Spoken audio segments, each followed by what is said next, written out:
Hello दोस्तों, मेरा नाम है शंकर और आप देख रहे हैं मुझे मेरे यूट्यूब चैनल पर एंड फेसबुक चैनल पर। तो आज हम बात करने वाले हैं कल जो आईपीएल के 7वें मैच के बारे में, जो कि हैदराबाद और लखनऊ सुपर जायंट्स के बीच खेला गया हैदराबाद के ही ग्राउंड में, और जिसको लखनऊ सुपर जायंट्स ने बड़े ही आसानी से 5 विकेट के साथ जीत लिया। और अगर आप ये देखेंगे तो ये शुरू से ही ऐसा लग रहा था जैसे कि हर कोई मतलब हैदराबाद की ही प्रिडिक्शन कर रहा था कि हैदराबाद की बैटिंग लाइनअप इतनी स्ट्रांग है, अगर हैदराबाद की बैटिंग आ गई तो वो अगेन एक बड़ा स्कोर बनाएंगे। बड़ा स्कोर हैदराबाद का बड़ा स्कोर 200 के आसपास नहीं होता। हैदराबाद का बड़ा स्कोर 250 प्लस होता है, अप्रोक्सीमेट 300 के पास वो पहुंचते हैं। और ऐसा भी प्रिडिक्शन करी जा रही थी कि कल 300 भी बन सकता है, बिकॉज कल हैदराबाद के होम ग्राउंड में ही मैच था। बट जब ये टॉस हुआ और टॉस ऋषभ पंत ने जीता, लखनऊ के जो फिलहाल अभी कैप्टन हैं, तो उन्होंने टॉस जीत के पहले फील्डिंग का फैसला किया। एंड उनसे पूछा भी गया कि you are not afraid to doing a first bowling. तब उन्होंने बताया भी कि हैदराबाद चाहे कितना ही बड़ा टारगेट दे दे, हम उसको इजीली चेस कर देंगे या हम उसको चेस कर देंगे। तो शुरू से ही ऋषभ पंत का बहुत ही पॉजिटिव एटीट्यूड था। और जहां पर सब लोग ये प्रेडिक्ट कर रहे थे कि हैदराबाद की फर्स्ट बैटिंग नहीं आनी चाहिए, वहीं पर सबको गलत साबित करते हुए ऋषभ पंत ने टॉस जीत के पहले फील्डिंग का ही फैसला लिया और हैदराबाद को पहले बैटिंग के लिए ही आमंत्रित किया। तो अगर आप ये देखेंगे तो वो एक अच्छी प्लानिंग के साथ आए हुए थे।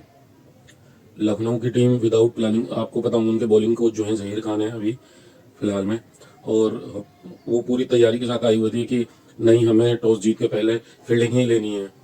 तो वो किसी बैटिंग लाइनअप या किसी उससे नहीं होते। और ये कल साबित भी हो गया कि कोई कितनी भी अच्छी बैटिंग लाइनअप हो, लेकिन अगर बैलेंस जब तक जिसकी टीम नहीं होगी तो वो बहुत ही डिफिकल्ट हो जाता है। और चाहे कितनी भी विपरीत परिस्थिति हो, अगर आपके सब कुछ माइंडसेट से होता है सब कुछ। अगर आपका माइंडसेट अगर पॉजिटिव है तो आपको पॉजिटिव से रिजल्ट्स मिलते हैं। अगर आपका माइंडसेट नेगेटिव है कि नहीं नहीं उनकी तो बैटिंग लाइनअप बहुत तगड़ी है, उनसे तो जीतना बहुत डिफिकल्ट है, तब जीतना उतना ही डिफिकल्ट हो जाता है। तो कल जो टारगेट दिया था 190 प्लस समथिंग का दिया था उन्होंने, 193 आई थिंक दिया था।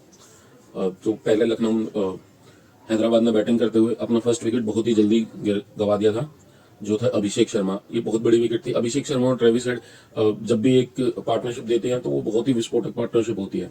अगर आप देखेंगे कि 6 ओवर में 90 रन, 6 ओवर में 100 रन, 6 ओवर में 80 रन, तो इस तरीके से वो पार्टनरशिप बनाते हैं। तो कल अभिषेक शर्मा बहुत ही जल्दी आउट हो गए थे।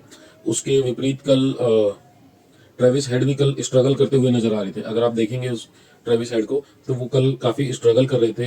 हालांकि उनकी 2-3 कैच ड्रॉप भी हुई, रनआउट भी बचे हैं, लेकिन उसके बावजूद भी उन 28 बॉलों पे वो 47-48 समथिंग रन वो मार के चले गए। और अगर आप देखेंगे उसके बाद जो कोई भी बैट्समैन उनका बहुत अच्छे तरीके से नहीं चल पाया हैदराबाद का। सबको शुरुआत मिली, अच्छी शुरुआत मिली, चाहे वो क्लासेन हो, चाहे वो नीतीश रेड्डी हो। अगर आप उनको भी देखेंगे तो शुरुआत सबको मिली, लेकिन कोई भी उसको लंबे स्कोर में कन्वर्ट नहीं कर पाया। हालांकि सब थोड़ा थोड़ा सबका कंट्रीब्यूशन था, जिसकी वजह से वो अपना टारगेट 190 बना पाए। अदरवाइज अगर आप देखेंगे ये तो उनकी 190 तब बना है स्कोर जब उनकी साइड से कोई भी किसी भी बैट्समैन ने 50 नहीं मारी या कोई भी बहुत ज़्यादा लंबा नहीं टिक पाया। लेकिन अगर आप ये देखेंगे कि जिस दिन भी उनके कोई बैट्समैन को कम से कम एक बैट्समैन भी अगर टिक गया लास्ट तक, तो आप देखेंगे कि इसको 250 प्लस ही मिलेगा आपको, उससे कम नहीं मिलेगा। क्योंकि उनके पास शुरू से लेकर लास्ट तक सारे ही विस्फोटक बल्लेबाज हैं। पहले अभिषेक शर्मा आउट हुए जल्दी, उसके बाद फिर ईशान किशन 0 पे आउट हो गए।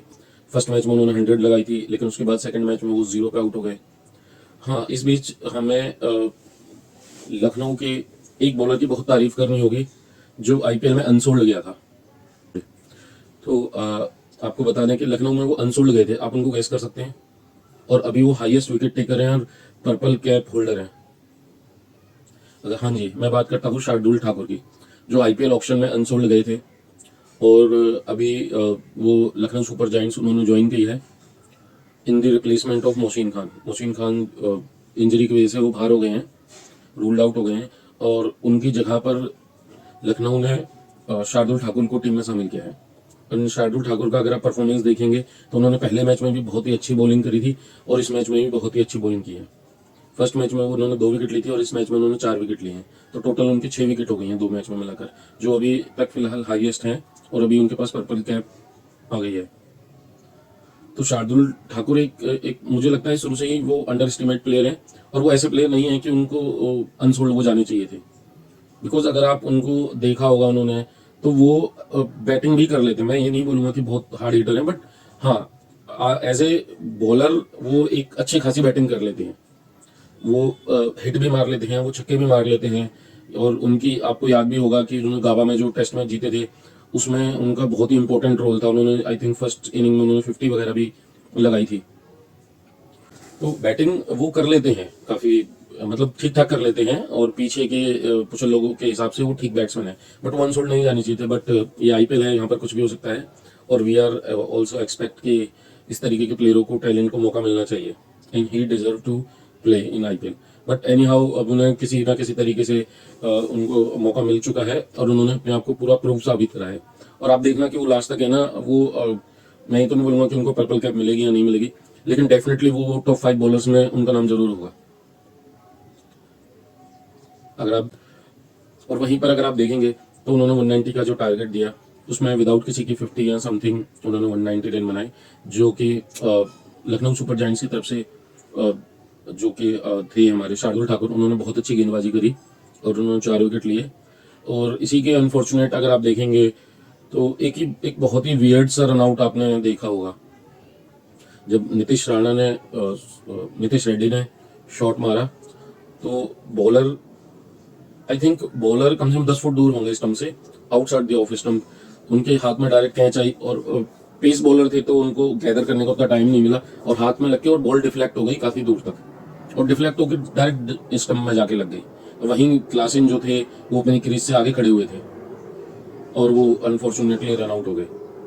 मतलब इस तरीके का रनआउट बहुत ही कम देखा जाता है। रनआउट डेफिनेटली देखे जाते हैं इस तरीके के, स्ट्रेट ड्राइव मारी और फिंगर लग गई उसके बावजूद फिर रनआउट हो गए, तो इस तरीके के तो काफी बार देखे जाते हैं। बट इस तरीके का नहीं देखा जाता कि ऑफ स्टंप पे है, बॉलर भागते हुए गया अपने फॉलो थ्रू में, ऑफ स्टंप पे बाहर निकल गया और शॉट भी उस तरफ आ गया, उन्होंने हाथ लगाया तो जैसे ही उनके हाथ में लग के, कैच ना होके हाथ में लग के, और वो बॉल डिफ्लेक्ट होकर स्टंप में लग गई। तो बहुत ही अनफॉर्चुनेट रहे, अदरवाइज क्लासिन जिस टच में नजर आ रहे थे तो वो अच्छा स्कोर बना सकते थे इस पिच पर। बिकॉज पिच जो थी इतनी मतलब उस पिच के हिसाब से तो डेफिनेटली ये कम स्कोर था। अब जिस हिसाब से जो आईपीएल का स्टैंडर्ड है उस हिसाब से यहाँ पर ये कम स्कोर था, अदरवाइज 190 वगैरह तो काफी अच्छा स्कोर होता है T20 में। बट अभी फिलहाल जिस तरीके की गेम चल रही है आईपीएल में, तो it's very difficult to defend the 190 score. और वहीं अगर लखनऊ सुपर जायंट्स की बात करें तो मार्करम ने अपनी विकेट जल्दी दे दी, तो मोहम्मद शामी ने उनको आउट किया। तो एक टाइम पर ऐसा लग रहा था कि जैसे कि हैदराबाद कुछ कर सकती है, उनके लिए 190 स्कोर इट्स इनफ। बट उसके विपरीत आपको पता होगा, one of my favourite player Nicholas Pooran, जिन्होंने फर्स्ट मैच में भी 70+ रन किए थे और बहुत ही तेज किए थे, और सेम ऐसा लग रहा था कि वही इनिंग यहाँ आकर उन्होंने कंटिन्यू कर दी है। यहाँ पर भी उन्होंने 70 रन किए हैं आई थिंक 28-29 बॉलों पर, बहुत ही तेज रन किए हैं उन्होंने।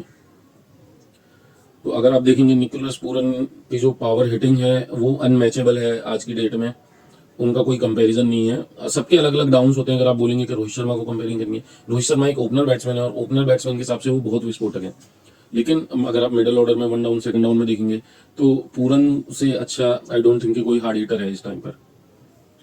और उसी के साथ मिचेल मार्श में अगर देखेंगे तो उन्होंने भी बहुत अच्छी इनिंग करी, दोनों ने मिलकर 100 से ऊपर की पार्टनरशिप करी। और अगर आप देखेंगे तो उन्होंने 50 रन मारे मिचेल मार्श ने, बहुत ही कम बॉलों पे, उन्होंने भी आई थिंक 27-28 बॉलों पे 50 रन मारे, लेकिन पूरन ने गेम ही वन साइडेड कर दिया पूरा का पूरा। हालांकि जब उनकी विकेट गिरी तब तक हैदराबाद के पास से मैच निकल चुका था, उनके पास कुछ नहीं बचा था और सिर्फ एक महज औपचारिकता रह गई थी। बाद में आके ऋषभ पंत और अब्दुल समद ने आके वो मैच को फिनिश करा। अब्दुल समद का एक छोटा सा कैमियो था, बट उस टाइम पर मैच लगभग खत्म हो चुका था, जिसको उन्होंने 17वें ओवर में बहुत ही आसानी से चेस कर लिया।